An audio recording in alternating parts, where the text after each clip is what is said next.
Hey, everybody. Welcome to the Herd Fit Podcast with Dr. Sam Marie and myself, Coach David Syvertson. This podcast is aimed at helping anyone and everyone looking to enhance their healthy lifestyle through fitness, nutrition, and most importantly, mindset. All right. Welcome back to the Herd Fit Podcast. I am Coach David Syvertson, and I am here with guest 001 from Herd Fit Podcast, episode number 1, a repeat guest, Coach Adam R. What's up, my man? Nothing. How are you doing?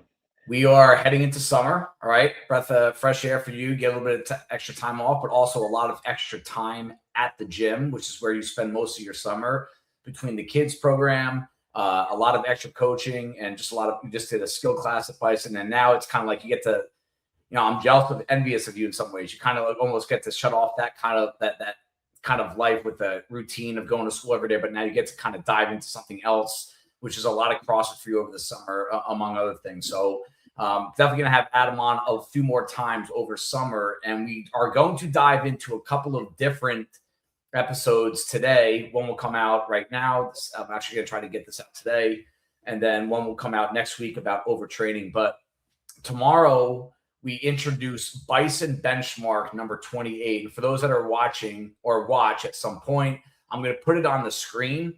We've got to release this through the app. We'll make a little post about it. We'll send a little email out about it. But Adam, let's touch on this workout, and then we'll talk about benchmarks macro from a big picture perspective. This is literally the 28th one we've done at Bison. So we'll touch on some of the whys and hows and when, all this, everything that kind of encompasses these benchmark workouts. But let's talk about this one in particular. And this one was kind of inspired by a text that you sent me a couple of months ago. And I know a lot of times people will send me texts. I'm like, oh, cool, look at it. And then, you think I forget about it a couple months later. And then all of a sudden, bam, it's in the gym. It's in the workout. Let's talk about what your thought is behind this. It's a two-parter, really, in that we're going to run twice. All right. You run at the start of the workout. We'll talk about the distance in a bit. You get a 2-minute rest. So a recovery, but not a full one. You do a really hard AMRAP 10, a classic CrossFit triplet type, barbell, gymnastics, plyometrics, cardio, everything. You get another 2-minute rest, which is not a full recovery. And then you run the meter run again, the same exact one. And you're going to combine those times together for one time on the runs. And then you're also going to get an AMRAP score. So you're getting 2 scores in this workout. Give me your thought behind how this is a good benchmark for CrossFitters to approach. Yeah. First of all, thanks for throwing me under the bus, because people see runs at the beginning and the end of the workout. They're going to be like, you had something to do with this, didn't you? Yes, he did. Yeah. So my thought was that a lot of times when we have workouts that end with runs, it's kind of like the ability to say, all right, I'm just going to get it done. It doesn't have to be fast. I'm still chasing a time, but I don't have to really push that run if I push everything else in the workout. With this, both of your run times count, right? So it counts not only for your total time, but also that combined running time at the beginning and the end of the workout. So if you're going to get a really good run time at the beginning of the workout, you need to be able to rest, recover after the AMRAP, and still put that much effort into the second run. Yeah, and I think the biggest part of this that people are not really going to be prepared for, and that's okay. That's why we like to see where you are at this point and what you can focus on in training for essentially the entire summer is how hard should you go on that first run, knowing that you're not going right into a workout from the run. You are coming in and you get a full 2-minute rest. And like I said, that's not a full recovery, but this is a completely different workout that if we said, hey, you run and you hop right into an AMRAP 10, completely different, to the point where most people probably wouldn't even start their second round until the second or third minute because they'd be moving kind of slow. So how are you going to approach that first run in terms of, like an RPE? Like, are you going to go all out and hope that you can hang on, or are you going to scale back a little bit? Yeah, I'm going to, looking at the AMRAP and knowing that, there's things that, for me at least, the squat clean thrusters are going to take a little bit of time, that, I'm pretty good with anything longer than like a minute rest. So I can really push each run, I think, but also that's kind of where my wheelhouse is.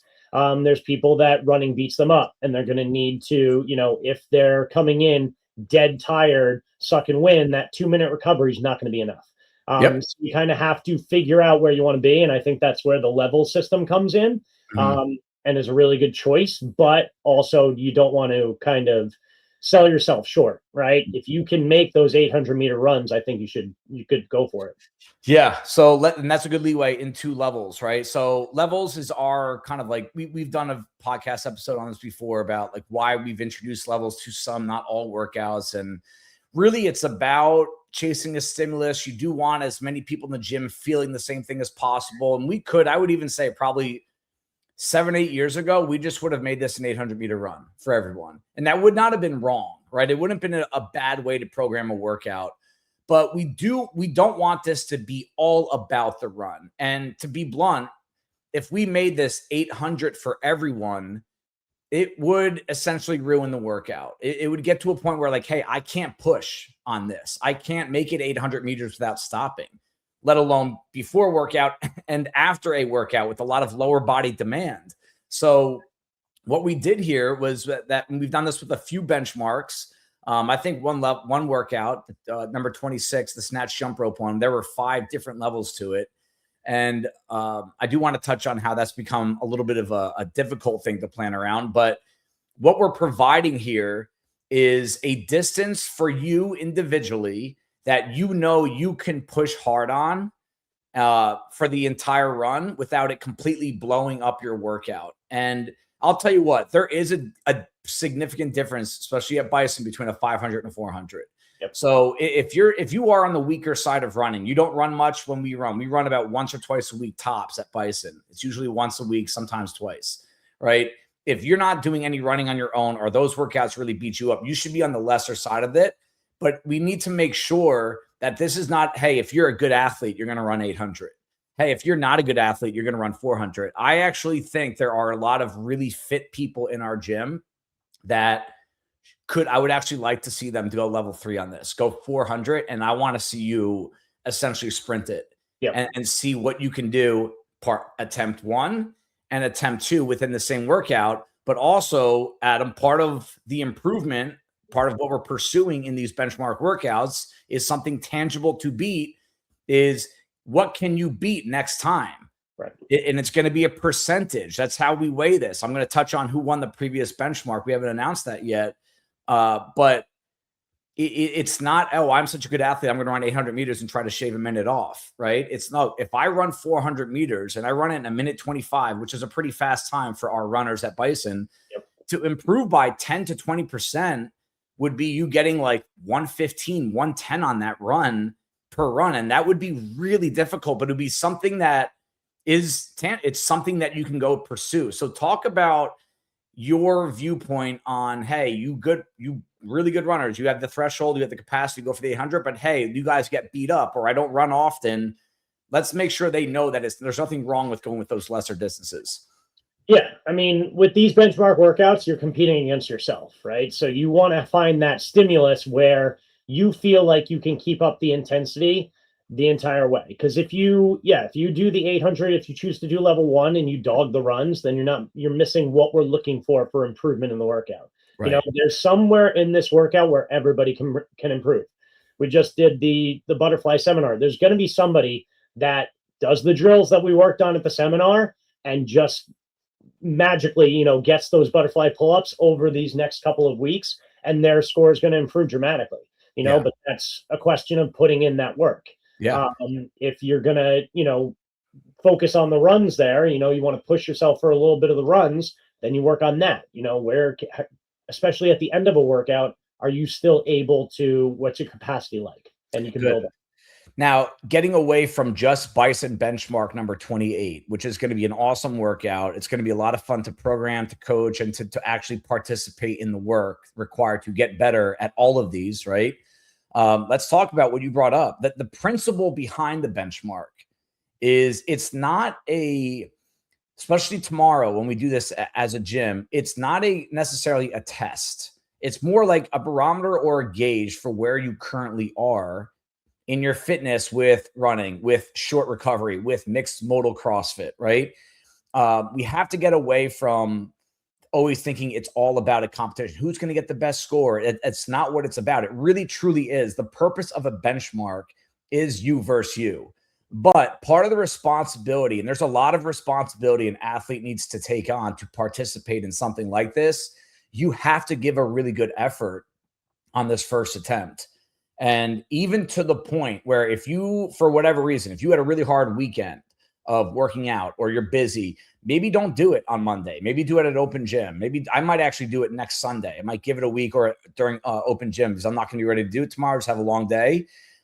And part of that is I want to get a really good gauge of where I am within this workout right now so that I have something tangible to pursue. I do talk out of both sides of my mouth on this podcast with either controversial or just debatable topics a lot. It's not because I don't have an opinion on certain things, but I do like to have level-headed, look at all perspectives and let you guys go run with your own thoughts on things like this. But one thing I am very adamant about, if you don't have a tangible goal, whether it's short-term or long-term with your training, you are doing it wrong.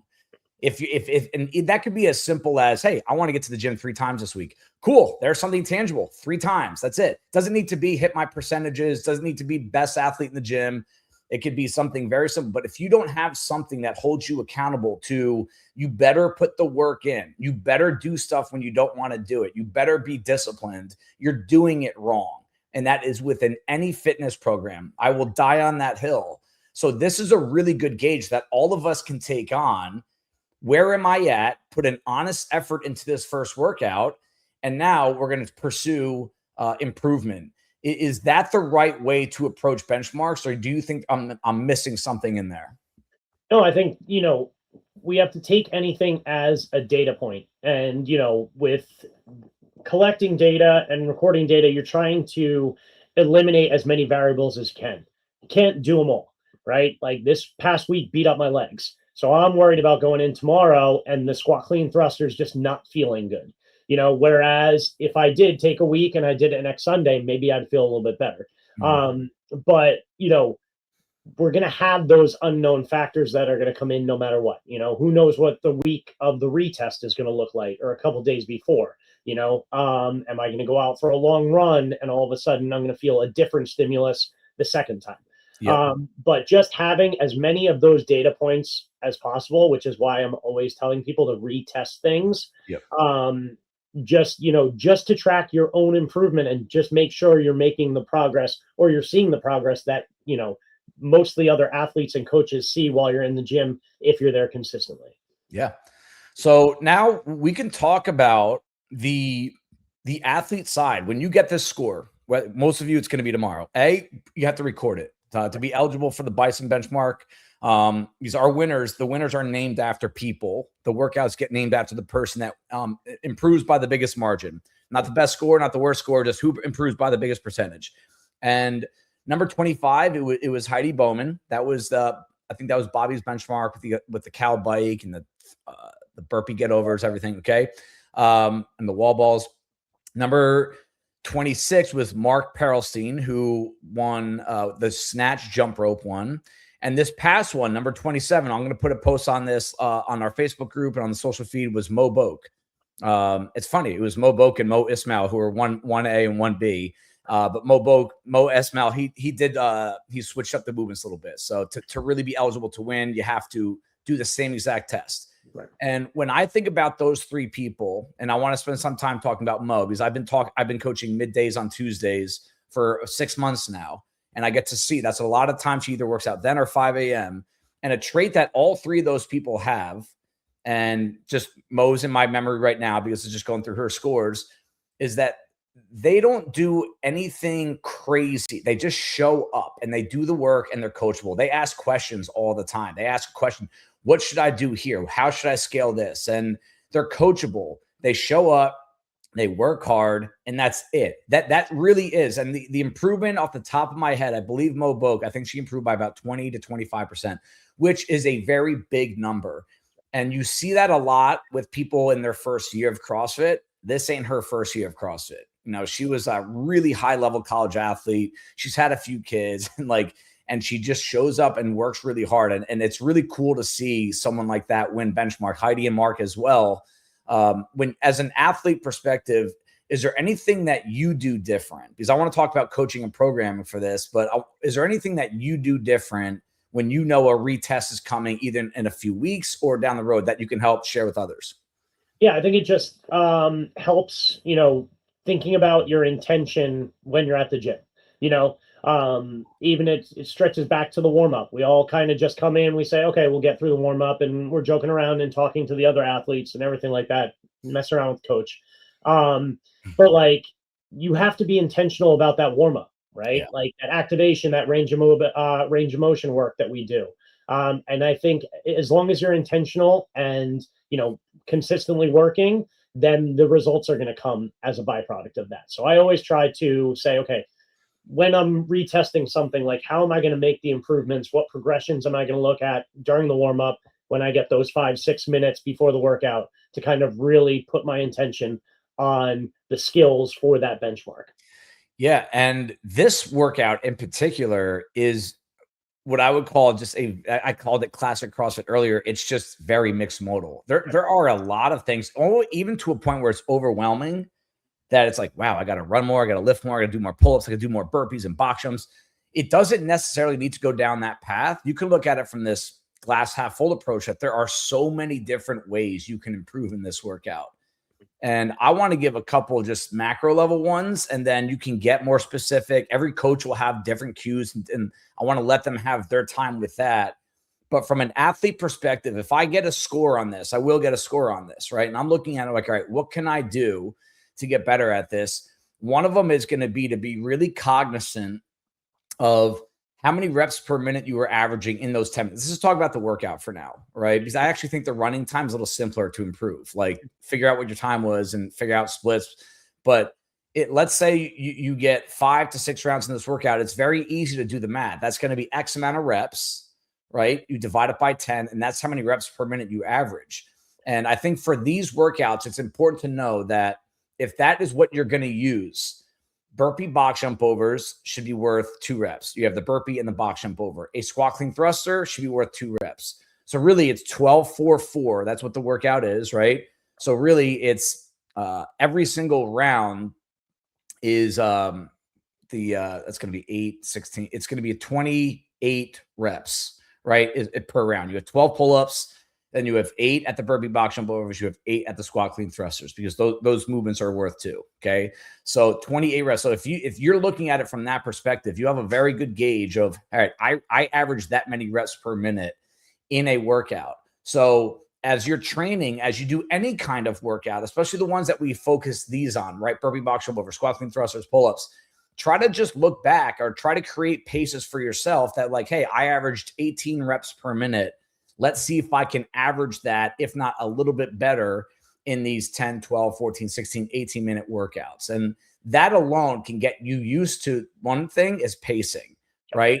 Mike Warren, don't get 36 reps in your first minute, right? And like, we'll see what happens there. And it's not necessarily, it doesn't have to be a daily stressful test. It could just be like, hey, after Friday's workout, I'm going to look back and say, like, what did I average per? Because again, like you said, you can't always gauge it that way because we're not robots. You have good sleep, bad sleep. You had a hard workout the day before, a long day at work. But that has helped me more than anything over competitive career, is really understanding, wow, I'm feeling good. I'm getting this many reps per minute. Oh man, I've slowed down. Or I really struggle with this kind of workout because I can't hit that number. Why am I struggling with it? That's a really good thing. Now, if you have butterflies, right, Adam, you're pretty solid with burpee box jump overs. It's not a ton of reps either. The barbell is kind of subjective because we get to pick the weight. Yep. What's one thing you're going to do to help yourself out as an athlete? What is one focus you're going to do to have at these 3 movements? I try to find a rhythm for everything. So it's, if I know it's only 4 burpee box jump overs, I'm probably going to take that at a little bit of a higher pace than if it was a set of 15 or 20. So it's like, what's my cadence on my burpee? What's my cadence on the box jump over? Am I really just trying to angle myself to get over laterally so I can go right into that next burpee? Step back and drop. So I'll look at pacing in individual movements and just kind of like in that first one, see how if I go at 75, 80% of my normal burpee box jump over pace, is that affecting the barbell? Yeah. Do I need that big transition back to the pull-up bar to be able to go unbroken or go, 8 and 4 with a quick break in between? Sort of like use that first workout as a feeler and then really use that to kind of pace out my second workout. Now we could talk about coaching programming side, because this is actually a fun one. There are some workouts that are a bit more fun, a little bit easier to program for. Again, it's tough because we don't make our entire program around this workout. We don't do that for the summer. But there are so many different things we can program, and we put our heads together on some of that stuff. I'll get your input, Bobby's input, Liz, like whatever coach wants to give some input on it. But we're going to be doing some barbell complex work. And the barbell complex work is going to start off with, it's an even number throughout, and it goes X amount of touch and go squat clean thrusters into X amount of thrusters into X amount of front squats. And it sounds awful, but really it's like, if I can do 4 squat clean thrusters in a row at a weight, I should be able to go bang out 4 more thrusters without putting it down. And then I should be able to bang out 4 more front squats. Yep. Right. And touch and go is not necessarily the strategy of this workout. I think no matter what, it's singles for everyone.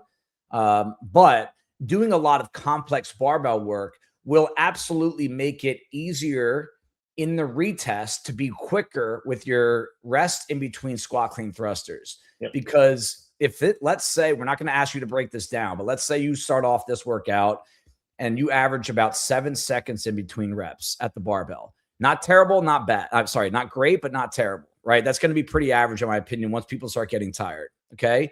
If that number can be cut down to 3 to 4 seconds because you did so much complex work, you did so much time under tension, you literally just got better at the movements, maybe a little bit stronger. I don't think you're going to get a ton stronger in 8 weeks, but you get a little stronger for sure. That opens up a whole nother minute plus of gathering reps in your retest, just that alone. Touch on that, because you touched on some barbell complex work. Like we did that workout, Gwen, a few weeks ago, and it was a big hit at the gym for a few different reasons. But touch on your viewpoint of how barbell complex work can help you in this retest. Yeah, I think it's just kind of, especially when you go through a complex like you were saying, where the movements do get easier progressively. It's like it gives you that ability to kind of say, okay, I know I have to hang on here. If I needed to in the next retest workout, can I get right back on the barbell? Right. Because it's always that kind of rest in between reps that you lose yourself on. You say, oh, okay, I'm going to take 3 deep breaths and go to my next rep. Well, that turns out to be 4 or 5. Yep. And all of a sudden you look up the clock and it's a 15-second rest when you meant it to be a 5-second rest.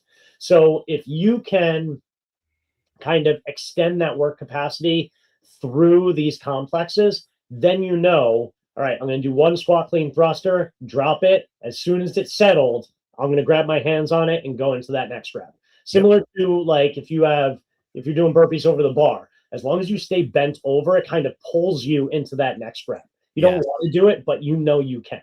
Yeah. So that it's just finding that little mental aspect of just trying to get those reps done and then move on to the next movement. Yep. Now the pull-ups, I'm actually excited because I've been trying to find ways to implement this into program. I almost did this pre-Murph, but Murph is a different kind of pull-up training. Yep. This one is going to be like, hey, get these done quick, get them done in big sets. Like if you can gain capacity in this workout to be unbroken every time you're at the pull-ups, again, retesting something like this at the end of the summer, it's all about just finding an extra minute or 2 to get reps in. That's really what you're trying to do. You're trying to get the work you already did done in 8 minutes so that you have 2 extra minutes to that's just like haze in the barn. All these reps are more, bigger improvement. Pull-ups, we're going to do either weekly or bi-weekly of get to X amount of pull-ups for time. So it could be 75. Let's call it, I need to make this divisible, but let's call it 50 pull-ups. It's going to end up being more than that, but and you either have to do unbroken sets of 10 unbroken sets of 5 or unbroken sets of 2. As silly as that sounds, right? That is what a lot of high volume pull-up workouts turn into, doing one at a time. So if you can train 2 at a time, I got to 50 in 25 sets of 2. And I'm not going to tell you how long. It's not an EMOM. It's like right now, I would actually challenge you, Adam, to do 50 pull-ups for time, but they have to be unbroken sets of 10. And what that's going to do, it's going to make you stay up there for a little bit longer than you want to, especially after the second and third set. But it's also going to make you say like, all right, I need to really know myself here. How long do I need? Do I need 30 seconds? Do I need a minute? And it's a fun way. And eventually, like, I'm really thinking we're probably going to get to 100 pull-ups on that kind of routine. And it'll be like, hey, unbroken sets of 20, unbroken sets of 10, unbroken sets of 5. You pick which one. And let's get away from, 20 sounds harder than 5. Well, it depends, right? And it might be fun to try. Like how, if I made you do 20 sets of 5 unbroken pull-ups, I bet it might be quicker than you trying 5 sets of unbroken 20 pull-ups. 100%. Right? Yeah. I know right now, just with my capacity on pull-ups, is that I'd probably get 2 or 3 sets. And then I need probably like 3 or 4 minutes. Because I need that recovery time. Right. Whereas if you tell me to do a set of 5 every 20 seconds, I could probably hang on to that for X amount of time it takes me to get, even past 100. Right. So, and that would be a fun, be like, all right, so Adam got there in 4 minutes and 21 seconds. That's 25 pulls a minute. Wow. Now you have a number that you can really go. You might not have any skin left on your hands, but that's a really cool way of A, training pull-ups, B, going into pull-ups and saying, I'm going to get a number. That always helps me, that I go up there and be like, I'm getting to this number. And then I'll come down, I'll shake it out. I'll see how I feel. The last part is all, because we're going to wrap this up soon, is the running portion, right? I promise people we're not going to start running 3 days a week at Bison for this benchmark. If that is a huge area of improvement that you desire, extra work. Do you think if someone is really going to put their head down for the summer, should they do extra work for this benchmark? And there's no right or wrong. What is if someone came to you and said, yeah, I'm going to train extra to get better at this workout, what's your thought on that? I mean, we'll talk about overtraining on that. I think we saw a lot of overtraining with the high rocks prep where people were saying, I have to add in so much more running. And we'll get into that more in the next episode. But I would just say when there's running in the workout, try to push yourself a little bit more on those runs rather than saying, I've got to keep stuff in the tank for whatever you're doing inside, because usually it's a run combined with other movements. And see, because one of two things is going to happen. Either that inside work is going to sacrifice just a little bit, probably not as much as you think, or it's not going to suffer at all. And you're just going to realize that, I can maybe push these runs a little bit more than I thought. Right. And then be able to get the same amount of work done inside. And especially when you look at this benchmark workout, when you got those 2-minute rests, everybody's going to say, the 2 minutes go by so quickly. You'd be surprised how much you recover if you want to push. You know, if you want to up that intensity. Yeah. The ability to recover both, away from the gym and within workouts is the superpower that the elite have that people that are very good don't. They don't recover. And there's a lot that goes into it. But to get better at running in this regard, because there's not a lot of different runs, and like this is not high volume running either. Even for cross, there's a very average total run volume. But that ability to recover, we have some workouts where we're going to run only, and then we come in and we machine for X amount of time and they're just made for recovery. Like, I'm not going to ask you how many meters you got on the bike or the rower or the cows. We're just going to say, you come in, you do an X run, you come in, you're on a machine for 3 minutes. You choose but you're going to actively recover, and they're going to go out and run that distance. You're going to try to hit those splits again, blah, blah, blah. Right. Those are things that I think people can do on their own, but you have to know what your recovery ability is. Like, if you go run extra on a Sunday at open gym, we just left there a couple hours ago. If you add in a lot of running for the first time and it starts banging you up and you can't really squat, the knees hurt, the calves hurt, the Achilles hurts, the hips hurt, the back hurts, right? And now you can't put a lot of effort into burpee workouts or the barbell complex work that's coming up the next day. That's where I think that a pitfall of either a Bison benchmark or having something to train that it can't always be spontaneous. It can't just be like, oh, I feel like it's nice out. My friends are running. I'm going to go for a run.